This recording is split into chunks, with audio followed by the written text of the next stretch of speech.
तो बच्चों आज है जो मैं क्लास 12th का ही मैट्रिक्स को कंटिन्यू करूँगा। हमने इसका इंट्रोडक्शन कुछ दे दिया था। अब type of matrix 12th class का ही है, चैप्टर नंबर 3 से उसका बेसिक मैंने कुछ एक्सप्लेन कर दिया हूँ। बचा हुआ है इसका टाइप ऑफ मैट्रिक्स। मैट्रिक्स बहुत प्रकार के हैं, कौन कौन से हैं वो हम लोग इसको देखेंगे। सबसे पहले आता है टाइप ऑफ मैट्रिक्स में पहला रो मैट्रिक्स किसको कहें। रो आता है, कॉलम आता है। रो मैट्रिक्स क्या है? रो मैट्रिक्स किसको कहेंगे? तो रो मैट्रिक्स उसको कहते हैं जिसमें सिर्फ रो हो, यानी जिसमें एक ही रो हो और कॉलम कितना भी हो सकता है, रो एक ही होना चाहिए। इस तरह का यदि मान लिया मैट्रिक्स है जिसमें जैसे मैंने लिख दिया मैं 1 2 3, ये है 1 2 3 है, तो इसमें क्या हुआ, एक ही रो हुआ, ओनली वन रो, जिसमें ओनली वन रो हो, लेकिन कॉलम कितना हुआ, first column, second column, third column, यानी C1 C2 C3। तो कॉलम 2 3 4 जितना भी हो सकता है, लेकिन रो जो है हमारा ओनली वन होना चाहिए। रो कितना होना चाहिए? ओनली वन रो होगा तो उसको हम लोग कहेंगे रो मैट्रिक्स। तो आई होप क्लियर हो गया होगा। नेक्स्ट आता है कॉलम मैट्रिक्स, सेम इसी का उल्टा। जब ऐसा फिर बोला तो क्या होना चाहिए, इसमें हमारा रो कितना होना चाहिए, सिर्फ एक ही रो होना चाहिए, सॉरी एक ही कॉलम होना चाहिए। जैसे इसमें लिख दिए 1 2 3, या यहाँ पर 4 लिख दीजिए, 2 5, कुछ भी लिख दीजिए, तो ये हमारा हो गया। इसमें कॉलम जो है कितना है, ओनली वन कॉलम है, ओनली वन कॉलम। जिसमें ओनली वन कॉलम हो उसको कॉलम मैट्रिक्स कहेंगे, जिसमें ओनली वन हमारा रो होगा तो उसको रो मैट्रिक्स कहेंगे। तो बहुत ईजी है, कोई ज़्यादा इसमें कठिन नहीं है। तो आई होप ये क्लियर हो गया होगा। थर्ड आता है, नेक्स्ट आता है स्क्वायर। स्क्वायर का मतलब आप लोग जान भी करते हैं, स्क्वायर किसको कहते हैं, जिसमें साइड है जो दोनों बराबर हैं, यानी इसमें हमारा साइड का काम करेगा रो और कॉलम। तो जिसमें रो और कॉलम, जैसे ये हमारा एक कोई मैट्रिक्स है, इसमें फर्स्ट जो होता है रो होता है, तो रो भी 3 है और कॉलम भी यदि 3 है, यानी इसका ऑर्डर यदि 3/3 है, इसको स्क्वायर मैट्रिक्स कहेंगे।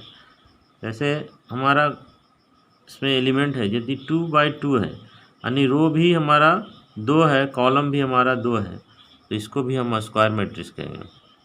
यदि हमारा रो 1 है, कॉलम भी 1 है, तो इसको भी हम स्क्वायर मैट्रिक्स कहेंगे। तो इसमें रो और कॉलम 1 है तो क्या होगा, इसमें एक ही एलिमेंट होगा, कोई भी रहेगा तो एक ही एलिमेंट रहेगा।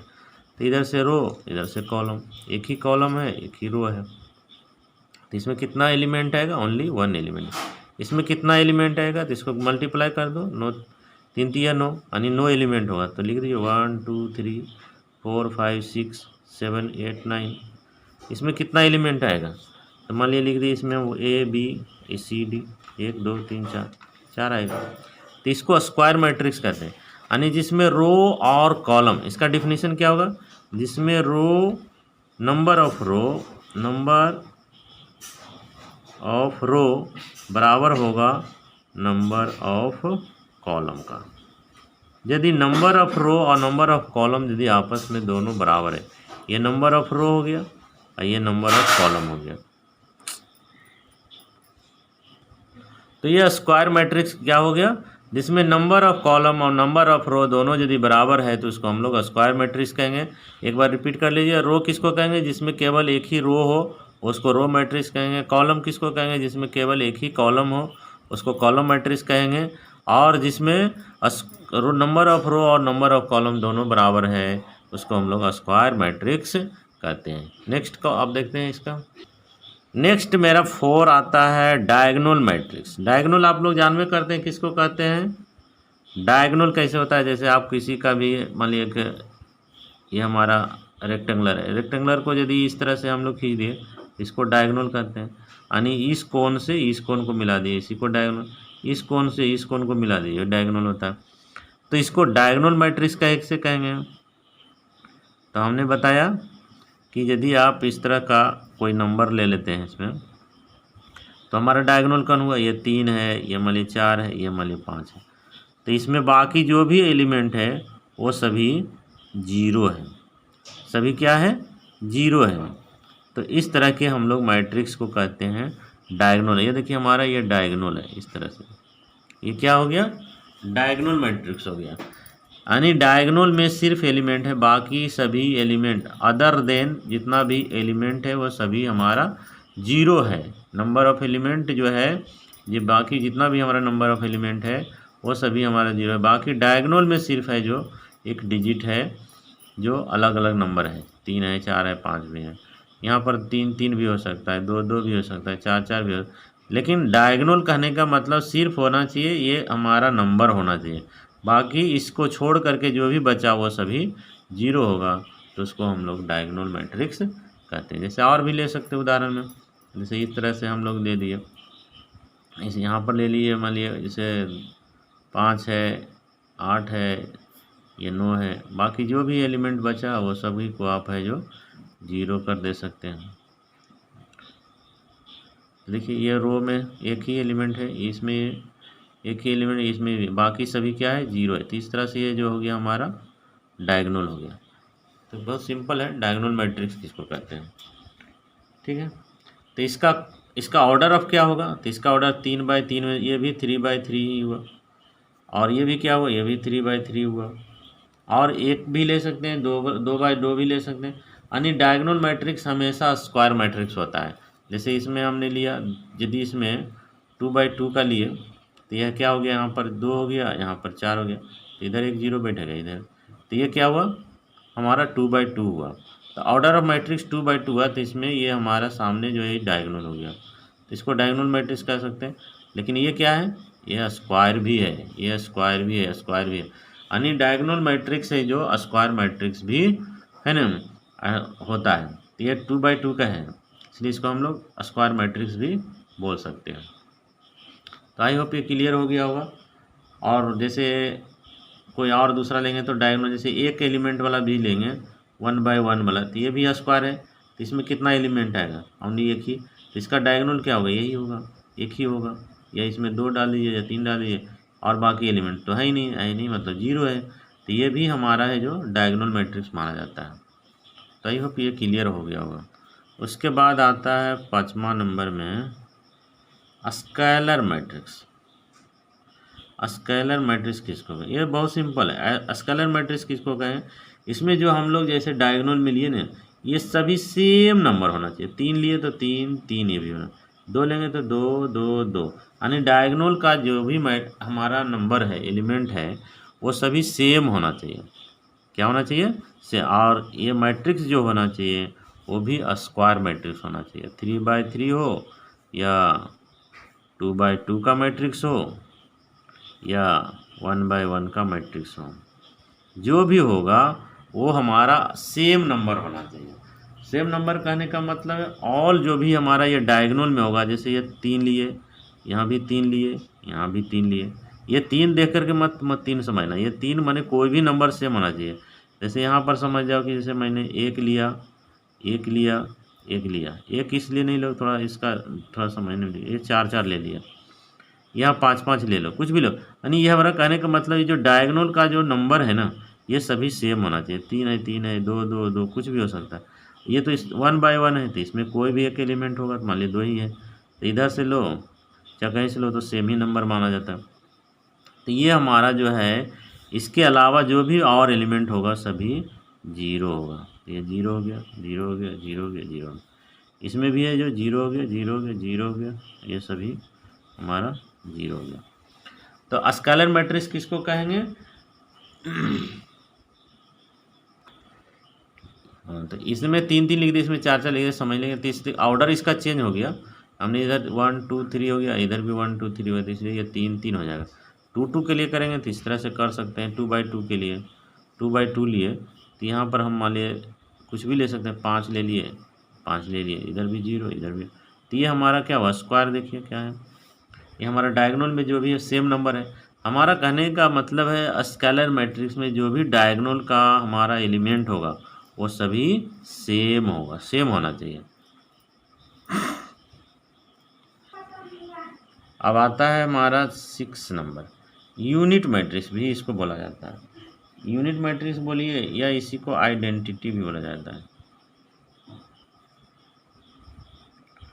यूनिट मतलब जानवे करते हैं, यूनिट मतलब 1, इसीलिए इसमें मैंने 1 नहीं डाला था क्योंकि उससे आपको कन्फ्यूजन होगा।